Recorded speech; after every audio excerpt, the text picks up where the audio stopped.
दोस्तों, आज मैं आपको जो लव स्टोरी सुनाने वाला हूँ वो एक बहुत ही अनोखी प्रेम कहानी है और मैं उम्मीद करता हूँ आपको ये लव स्टोरी बहुत अच्छी लगेगी। ये कहानी है एक लड़की की जिसका सपना होता है कि वो शहर की सबसे बड़ी डॉक्टर बनेगी, लेकिन उसके साथ सबसे बड़ी परेशानी ये थी कि वो एक बहुत गरीब परिवार से थी।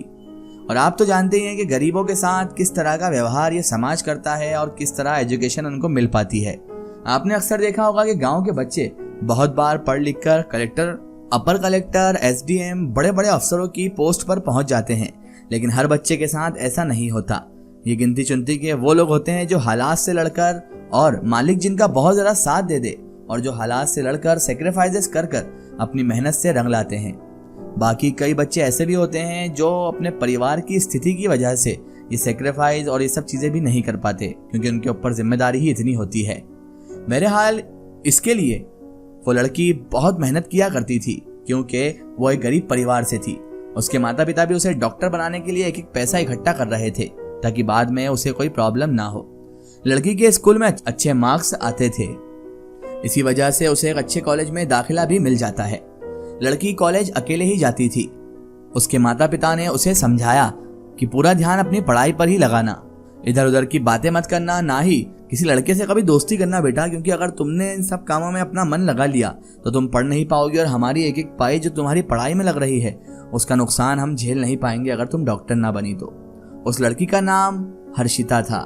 वो कॉलेज पहुंचती है। कुछ समय बाद हर्षिता यह नोटिस करती है कि एक लड़का उसे बहुत देर से देख रहा है और शुरुआत से ही वो लड़का उसे देखे जा रहा है, लेकिन वो उसे अनदेखा करके क्लास की ओर चली जाती है। उस लड़के का नाम राहुल था, जो उसी का क्लासमेट होता है।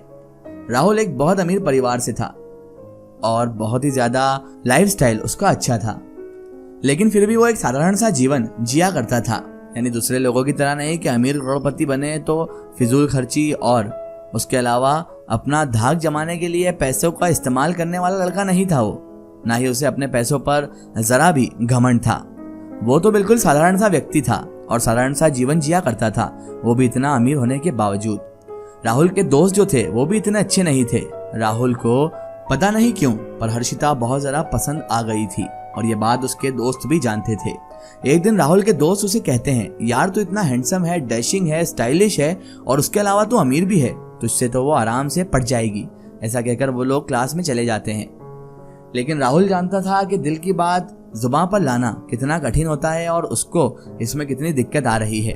क्लास में राहुल सिर्फ और सिर्फ हर्षिता को देखता था, लेकिन हर्षिता से बात करने की हिम्मत उसमें नहीं थी। फिर से एक दिन राहुल के दोस्त उससे कहते हैं, यार तू इतना स्मार्ट होकर भी उस लड़की से डरता है, तेरे पास तो इतना पैसा भी है, वो लड़की हो सकता है तुझे चाहती भी हो, क्योंकि तेरे पास तो इतना पैसा है और कौन लड़की पैसा नहीं चाहती। तू एक बार हिम्मत कर और जाकर उसे प्रपोज कर दे। लेकिन राहुल कहता था कि अगर वो बुरा मान गई तो। राहुल को यह डर था, क्योंकि राहुल उससे अब प्यार करने लगा था और वो उसे बेइंतहा चाहने लगा था और सिर्फ वो यही चाहता था कि हर्षिता उससे बुरा ना मान जाए और उसकी तरफ देखना जो अभी थोड़ा बहुत है वो भी बंद ना कर दे। इसी वजह से ना उसने अभी तक उसे प्रपोज किया था, ना ही उससे कभी बात की थी। बस वो दूर से खड़ा खड़ा उसे तकता रहता था, उसे देखता रहता था। उसके दोस्त कहते हैं, यार तुझे कोई लड़की मना कर सकती है क्या? तुझे कोई लड़की मना नहीं कर सकती, तू एक बार हिम्मत करके हर्षिता को प्रपोज तो कर, हम गारंटी लेते हैं वो तुझे हाँ ही करेगी। बल्कि मैं तो ये कहता हूं कि आज ही तू उसे प्रपोज कर दे। राहुल ये बात सुनकर बड़ा घबरा जाता है और राहुल कहता है, ठीक है, आज तो मैं उसे प्रपोज कर ही दूंगा, देखता हूं वो क्या जवाब देती है।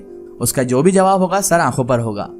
लेकिन उसने मौका मेल देखा ना, उसने वक्त की नज़ाकत को समझा। क्लास में सारे स्टूडेंट आ चुके थे। हर्षिता क्लास में जैसे ही आती है तभी राहुल उसका हाथ पकड़कर पूरे क्लास के सामने उसे प्रपोज करता है, लेकिन हर्षिता उसके प्यार को ठुकरा कर पूरे क्लास के सामने उसे थप्पड़ मारती है और गुस्से से कहती है, ये सब करने आते हो तुम कॉलेज? ये कहकर हर्षिता वहां से चली जाती है। हर्षिता के चले जाने के बाद पूरा क्लास राहुल पर हंसता है और उसका मजाक उड़ाता है। क्लास खत्म हो जाने पर वह अपने दोस्तों के पास जाता है। राहुल ने जब यह बात उसके दोस्तों को बताई, उसके दोस्त उस पर हंसने लगे। फिर उसके दोस्त कहते हैं, यार तुझे तो उसने सबके सामने थप्पड़ मार दिया। राहुल कहता है, छोड़ना यार, मुझसे नहीं पटेगी वो। लेकिन उसके दोस्त कहते हैं, यार तेरी इतनी बेइज्जती हो गई, तू उसे ऐसे ही छोड़ देगा? अगर तू इतना कमजोर है तो फिर आज से तू हमारा दोस्त नहीं। ये सुनकर राहुल कहता है, फिर क्या करूं यार मैं? तभी उसके दोस्त कहते हैं, बदला ले उससे अपना, उसे अपने सुंदर चेहरे पर बहुत घमंड है ना, तो तू अगर उसके चेहरे को ही बिगाड़ दे तो तेरा बदला पूरा हो जाएगा। दोस्त की बातें सुनकर राहुल वहां से चला जाता है क्योंकि दोस्तों की बातें उसे बिल्कुल भी अच्छी नहीं लगी। उसके बाद उसके दोस्त जब भी उसे देखते वो लोग उसका मजाक उड़ाते, उसे नामर्द तक कहते। अब धीरे धीरे उसकी मोहब्बत दुश्मनी में बदलती जा रही थी। एक दिन राहुल के दोस्त उसे एसिड की बोतल लाकर देते हैं और कहते हैं अगर आज तूने अपना बदला नहीं लिया तो हमारी दोस्ती खत्म। राहुल वो एसिड की बोतल लेता है और हर्षिता के पास जाता है। हर्षिता अकेले ही घर जा रही होती है। तभी राहुल उसके सामने बाइक रोकता है और उसके पास जाता है और कहता है तुम्हें अपने चेहरे पर बहुत घमंड है ना, और इसकी वजह से तुमने सबके सामने मुझे थप्पड़ मारा था। हर्षिता उसके हाथों में एसिड की बोतल देखकर डर जाती है। राहुल अपने हाथों में एसिड की बोतल को खोलता है और बगल में पड़े एक पत्थर पर उस बोतल को फोड़ देता है और कहता है तुम्हें क्या लगा कि मैं तुम्हारे चेहरे पर ये एसिड फेंक दूंगा? अरे पगली, मैंने तुझसे प्यार किया था, तेरे इस चेहरे को देखकर नहीं बल्कि तेरी आवाज से, तेरी उन प्यारी हरकतों से, तेरी हर एक चीज से, तेरे अंदाज से मैंने प्यार किया था। और जो इंसान सच्चे दिल से प्यार करता है ना तो वो उसके लिए अपनी जान दे सकता है, पर जिससे प्यार करता है अगर उसे कुछ हो जाए ये वो कभी नहीं देख सकता। और तेरे चेहरे पर एसिड फेंकना दूर की बात, मैं तो तेरे बारे में बुरा सोच भी नहीं सकता क्योंकि मैंने तुमसे प्यार किया है, कोई समझौता नहीं। ये सारी बात कहने के बाद राहुल अपनी जेब से एक अंगूठी निकालता है और कहता है ये मैं उस दिन तुम्हारे लिए लाया था, लेकिन उस दिन तुमने मुझे मना कर दिया, इसलिए आज दे रहा हूँ। एक दोस्त के नाते तुमसे प्यार किया है इसलिए तुम्हें बुरा लगे ऐसा कुछ भी नहीं करना चाहता, इसलिए आज के बाद मैं अपनी शक्ल तुम्हें कभी नहीं दिखाऊंगा। हो सके तो उस दिन के लिए मुझे माफ कर देना। ये कहकर राहुल वहां से चला जाता है, लेकिन वो अब हर्षिता को बड़ी दुविधा में डाल जाता है। हर्षिता अब दिन रात सिर्फ और सिर्फ राहुल के इस कमिटमेंट के बारे में, इस प्रपोज के बारे में ही सोचती रहती है और हर्षिता के दिमाग में वो पूरी पिक्चर चलने लगती है जब उसने राहुल को थप्पड़ मारा था। हर्षिता बहुत शर्मिंदा हो चुकी थी क्योंकि राहुल की उसने सबके सामने बेइज्जती कर दी थी, और वो भी इतनी तगड़ी बेइज्जती पूरी क्लास, पूरे स्कूल के सामने कि राहुल को थप्पड़ ही दे मारा था। बेचारा राहुल उस वक्त तो कुछ ना बोला और अपना मजाक उड़वाता रहा, लेकिन बाद में जब उसे मौका मिला उसके दोस्तों ने उसे उकसाया और उसे एसिड की बोतल तक दे दी, तब भी उसने हर्षिता का बुरा नहीं चाहा, ना ही हर्षिता के ऊपर वार किया, ना ही हर्षिता के ऊपर एसिड फेंका। वो चाहता तो बहुत कुछ कर सकता था लेकिन उसने कुछ ना किया क्योंकि राहुल के संस्कार ऐसे नहीं थे और राहुल ऐसे घर से बिलोंग नहीं करता था कि वो किसी की शक्ल बिगाड़े या जिंदगी खराब करे।